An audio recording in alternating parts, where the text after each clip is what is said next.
When it comes to creating lasting change in your life and in your productivity, no tool is more powerful than self-discipline.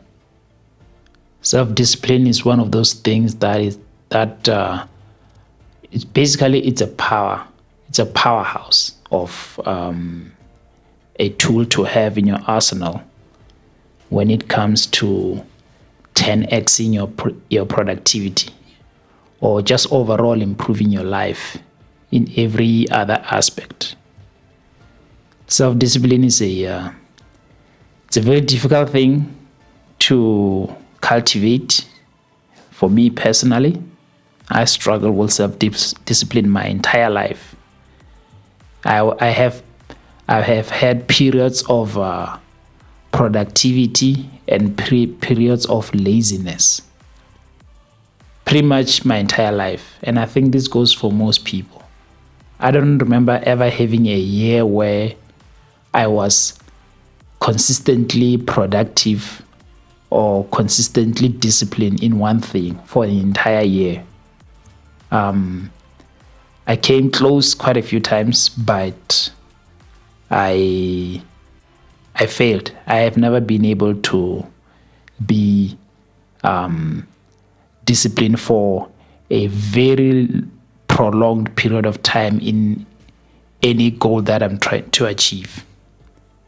So, for example, last year I've talked about this before. Last year I decided to create a daily drawing videos. I was posting them as shorts here on YouTube, and I got up to, I think, like 200 days, and then I burned out.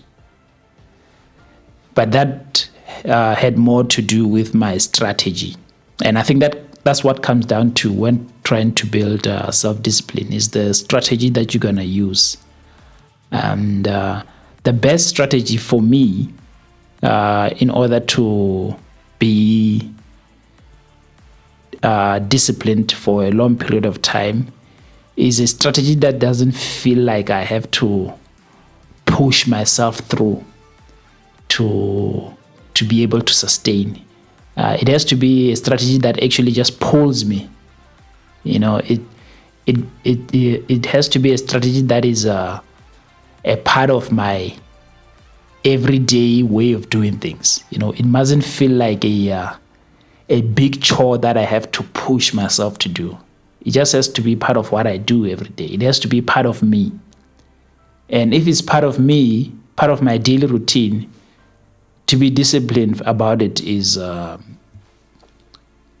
becomes a little bit easier to sustain.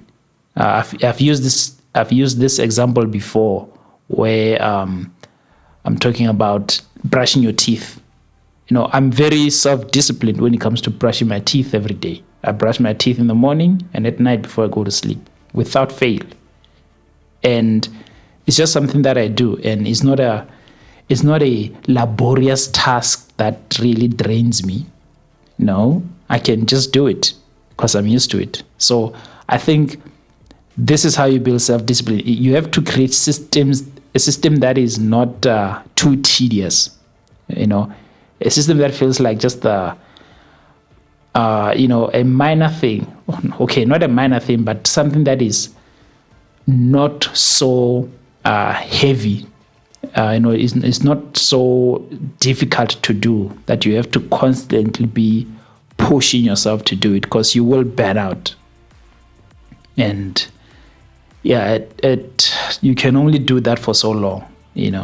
So when it comes to drawing or anything else, I think you have to build an environment around you that helps you be disciplined.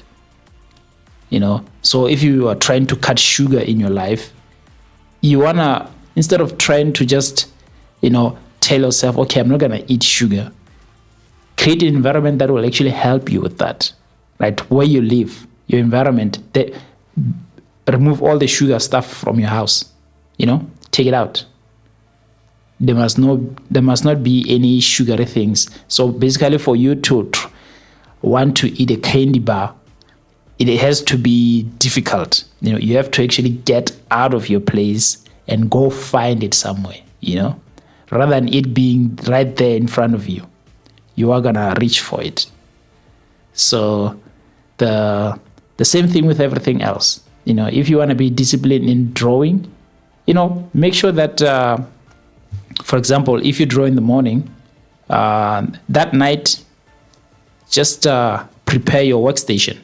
Prepare your workstation so that when you wake up in the morning, you don't have to go through setting up, open up your sketch pad or trying to find your art supplies. Everything must be right there and ready to go, so that when you wake up in the morning, there's your stuff, you sit down, you start sketching.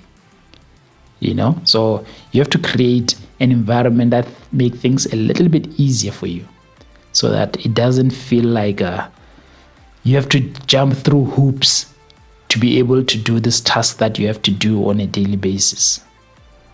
So I think that's the best way for me to be self-disciplined. Like, my workstation is always ready to go in the morning. I just wake up in the morning, sit down, and I just start sketching, because I like drawing in the morning.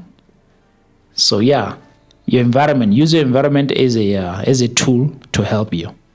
And I think your environment is the best way to be able to exercise self-discipline. Eliminate all the things that will hinder you, or the things that will distract you. Meaning, keep your phone away,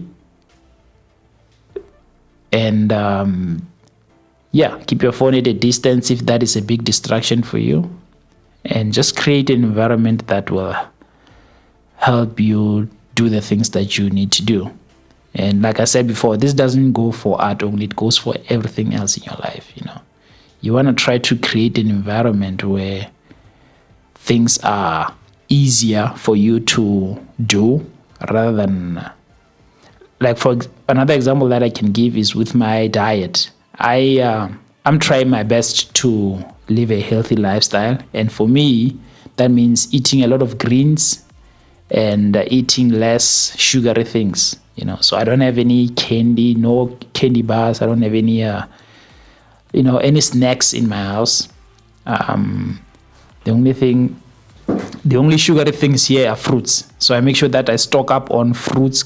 So I spend time to cultivate an environment that will help me. So that means going to the grocery stores. I buy a lot of veggies, a lot of fruits, and then that stuff is always there. Like, if I'm feeling hungry, if I feel like I want to snack something, if I'm feeling a craving, I eat a banana, rather than in the past where I will eat some potato chips or a bunch of sneaker bars. I ate a lot of sneaker bars in the past. Even thinking about that stuff, I was so addicted to it, and messed me up a bit for a while. But I don't have any of that stuff in my house anymore. When I'm feeling a bit of a craving, snack on, basically just have healthy snacks in your place, so that you can reach for those when you are feeling a craving, because those cravings happen.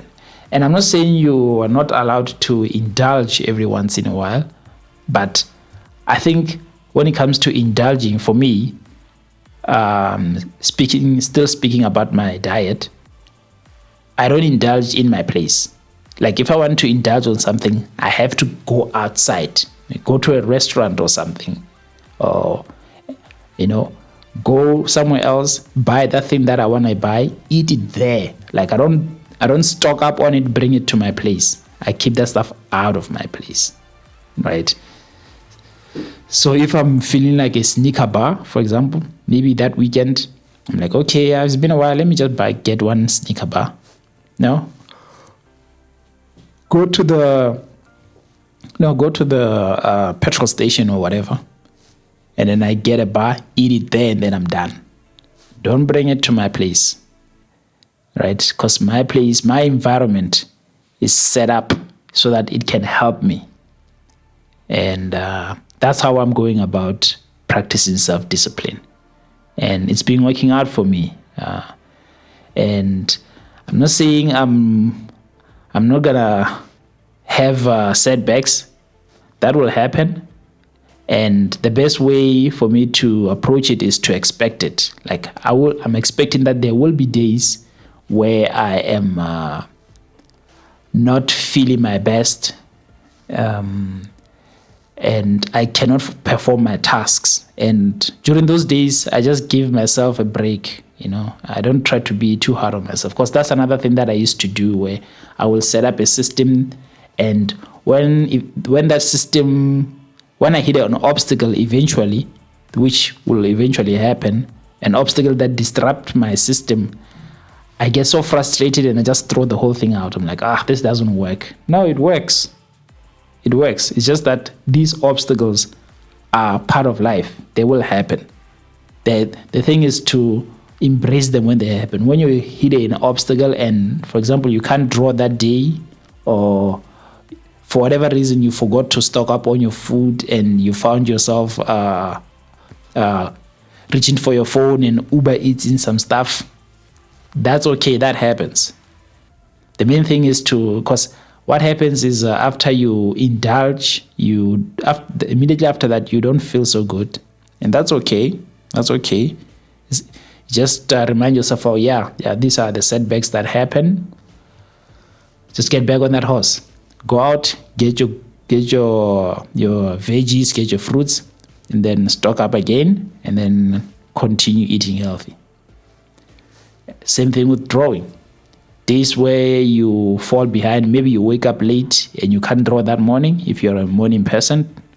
And then, that's okay. It happens. You overslept.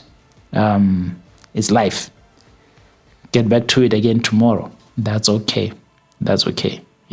So self-discipline isn't about you expecting perfection all the time. You have to be disciplined all the time. No, it's just creating systems that help you be disciplined over a prolonged period of time. And during those periods, there will be pockets where you are not disciplined. That's a part of it, and that's okay.